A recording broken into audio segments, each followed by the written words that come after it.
whispers of shadows. In the quiet, unassuming town of Willowbrook, a sinister shadow lurked beneath the facade of normalcy. In the heart of this seemingly idyllic community lived Emily, a single mother, and her 4-year-old son, Lucas. Their life had been peaceful until the inexplicable events began to unfold, gradually pulling them into the depths of a chilling nightmare. Emily had always been an attentive mother, dedicating herself to Lucas's well-being with unwavering devotion. Their bond was unbreakable, formed through years of laughter, hugs, and bedtime stories. However, as the days grew shorter and the nights darker, Emily began to sense a change in her son. Lucas's once cherubic face seemed to have lost its innocence, replaced by an eerie intensity that sent shivers down her spine. The first sign was innocuous enough: a few misplaced toys, objects that seemed to rearrange themselves overnight. Emily brushed it off as a result of her own tiredness or Lucas's natural curiosity. But then came the whispers, soft, barely audible utterances that seemed to resonate from Lucas's room during the dead of night. Emily would find him talking to the air, his gaze fixed on something unseen. When questioned, he would simply respond, "The friend talks to me, Mommy." As the days turned into weeks, Emily's unease deepened.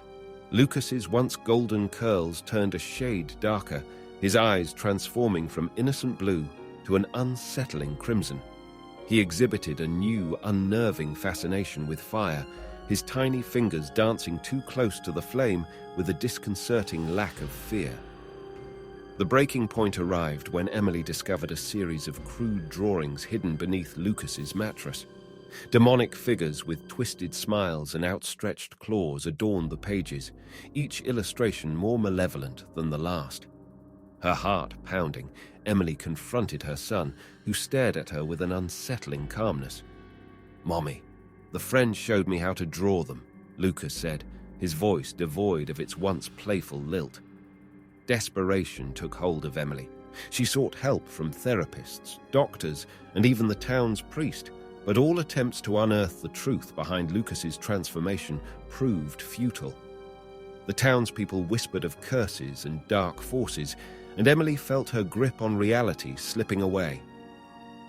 One fateful evening, as the moon cast an eerie glow over Willowbrook, Emily's fears escalated to their peak. She awoke to a cacophony of whispers echoing through the corridors of their home. Racing to Lucas's room, she found him standing before a cracked mirror, his reflection casting an elongated, grotesque shadow. "The friend is here, Mommy," Lucas murmured, his voice chillingly devoid of emotion.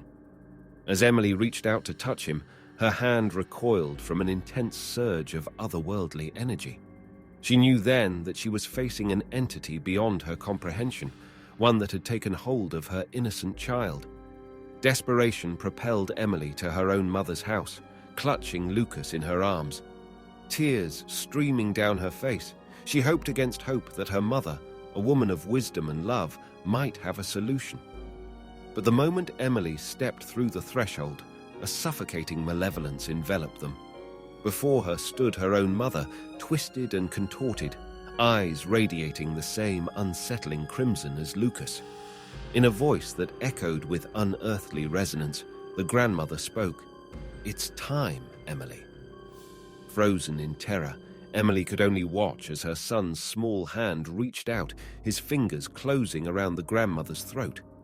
The room filled with agonizing screams, a cacophony of life and death locked in a macabre embrace. And as the last breath left her mother's lips, Lucas's eyes blazed with unholy fire, his transformation complete. The first part of this chilling tale draws you into a world where the ordinary twists into the extraordinary, and the love between a mother and her son is tested against a malevolent force beyond human comprehension. As the shadows deepen and the stakes grow higher, Emily's struggle to save her child takes a horrifying turn, leaving you haunted by the realization that innocence can be consumed by darkness.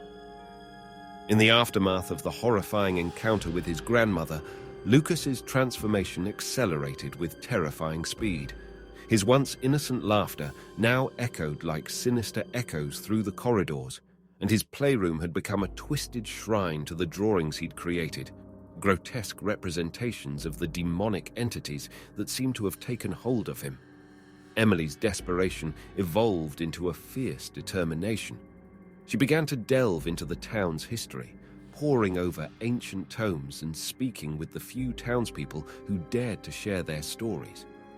What emerged was a chilling tale of a cursed bloodline, a legacy of dark rituals and pacts made long ago. She realized that to save her son, she had to confront the malevolent force that had ensnared him. Guided by an old journal she'd unearthed, Emily discovered the existence of a forgotten religious sect that had once battled these forces. Their methods were archaic and unorthodox, but her desperation knew no bounds.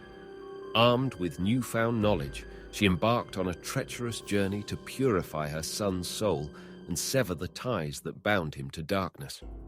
The old church, nestled on the outskirts of town, became Emily's refuge. The musty air was heavy with the weight of ancient rituals, and the flickering candlelight cast dancing shadows on the crumbling walls.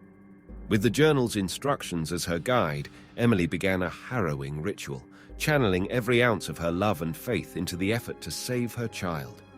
As the ritual unfolded, a tempest of ethereal energy surged around them.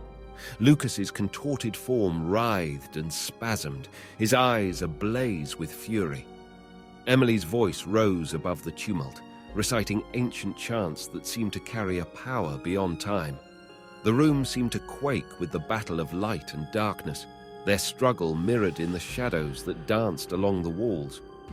In a heart-stopping moment, Lucas's form seemed to fragment, the malevolent presence within him fighting to maintain its grip. Emily's voice wavered but didn't break. Her faith was unshakable. With every word, every gesture, she chipped away at the demonic veneer that had consumed her son. And then, in a blinding flash of light, the room fell silent. Emily's voice faded into a hushed prayer as she looked upon the figure before her. It was Lucas, once again her innocent child, his eyes their familiar shade of blue, his curls untouched by darkness. Weak but alive, he collapsed into her arms. The ordeal had taken a toll on Emily, but the warmth of Lucas's embrace rekindled her strength. As dawn broke, casting its gentle rays through the church's windows, Emily knew that the battle was far from over. The malevolent force may have retreated, but its lingering presence warned of a future struggle. With Lucas in her arms, Emily left the church behind, its ancient stones and sacred echoes fading into the background. The weight of what they'd endured was immeasurable, but hope glimmered in her heart. She would do whatever it took to shield her son from the darkness that had threatened to consume him, and to finally lay to rest the cursed legacy that had haunted their family for generations.